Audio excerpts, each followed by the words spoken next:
Salut les loups, aujourd'hui vidéo pour augmenter votre taux vibratoire. À quoi ça sert? À être mieux dans votre vie et surtout à apporter des choses plus positives à votre vie puisque l'on attire à soi ce que l'on est, c'est-à-dire que si l'on vibre négatif ou en tout cas pas positif, malheureux, tristesse, angoisse, dépression, on va attirer à soi tout ce qui est malheur ou en tout cas qui ne correspondra pas à vos souhaits pour le futur et pour le présent aussi. Alors que plus on augmente notre vibration, plus on va attirer des choses cool à soi. Comment on augmente notre taux vibratoire? Le point principal avec lequel je vous saoule depuis des mois, c'est l'ancrage. Je vous remets la vidéo ici. L'ancrage, à quoi ça sert?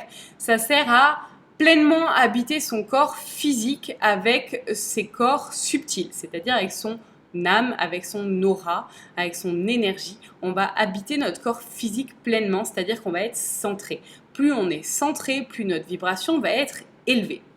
Ça, c'est le premier point.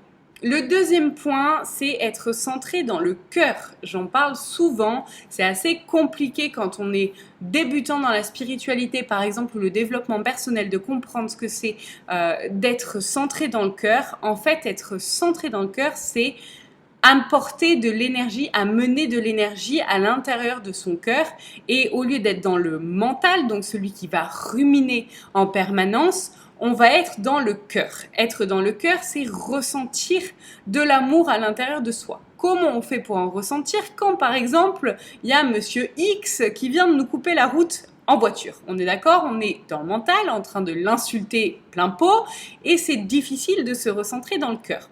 Dans ces moments-là, pour que ce soit assez rapide et facile, je vous conseille de penser à une personne que vous aimez particulièrement, avec qui vous vous sentez bien, ou un lieu dans lequel vous auriez pu vous sentir bien ces dernières semaines, ces derniers mois. Alors vous choisissez le lieu de vos vacances, vous fermez quelques secondes les yeux et vous utilisez vos 5 sens pour recréer l'ambiance et le bien-être que vous sentiez au moment où vous étiez sur votre lieu de vacances. Vous pouvez aussi le faire donc avec un être que vous aimez et ressentir l'amour que vous sentez, que vous avez à l'intérieur de vous pour cette personne. Par exemple, pour une maman, ça pourrait être assez facile de penser à ses enfants et ressentir l'amour qu'elle a pour eux, va lui apporter de l'amour à l'intérieur d'elle et donc va obligatoirement augmenter son taux vibratoire parce qu'elle ne sera plus que dans l'énervement, elle sera aussi dans l'amour qu'elle ressent pour ses enfants. Donc, l'ancrage, se centrer dans le cœur, je crois que c'est à peu près tout. C'est aussi simple que ça.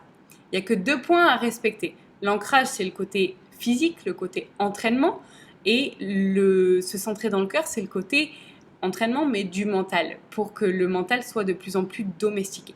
Vous pouvez aussi ajouter à ces 2 points principaux un 3e point, c'est la pratique de la pleine conscience. Je vous mets aussi la vidéo ici. La pleine conscience, ça permet à être pleinement dans l'ici et maintenant. C'est la seule chose qui existe. Le passé n'existe plus, le futur n'existe pas encore. Donc la seule chose que nous avons, c'est le maintenant et le ici, tout de suite. Donc pour être dans l'ici et maintenant, le seul principe, c'est de pratiquer la pleine conscience et non pas de faire des méditations de pleine conscience, qui est franchement chiant et on n'a pas envie de s'asseoir 3/4 d'heure par jour pour pouvoir méditer en pleine conscience. Vous pouvez le faire en suivant la vidéo dont je vous ai donné le lien. Vous pouvez le faire pendant que vous êtes en train de cuisiner vos poivrons ou votre chou-fleur ou votre McDo si vous en avez envie. Et le pratiquer le plus souvent possible. Il y a 3600 secondes par heure, vous avez donc 3600 possibilités de la pratiquer par heure. Et donc, en général, on est debout à peu près 17 heures, 16-17 heures par jour. Donc, je vous conseille de le pratiquer le plus souvent possible. Plus vous allez le pratiquer, plus vous allez domestiquer votre mental, c'est-à-dire qu'il ne viendra plus ruminer en permanence. Et donc, qui dit mental domestiqué, dit plus de place pour le cœur. Voilà comment faire pour augmenter votre taux vibratoire. Donc en 3 points, c'était l'ancrage, se centrer dans le cœur et la méditation, ou en tout cas la pratique de la pleine conscience. J'espère que ça vous aidera et que vous arriverez du coup à apporter à vous, grâce à votre changement et pas grâce à quelconque autre petit secret de l'univers, mais grâce au fait que vous ayez envie de vous changer, j'espère que vous apporterez bien plus de bien-être et de sérénité dans votre vie. À très bientôt.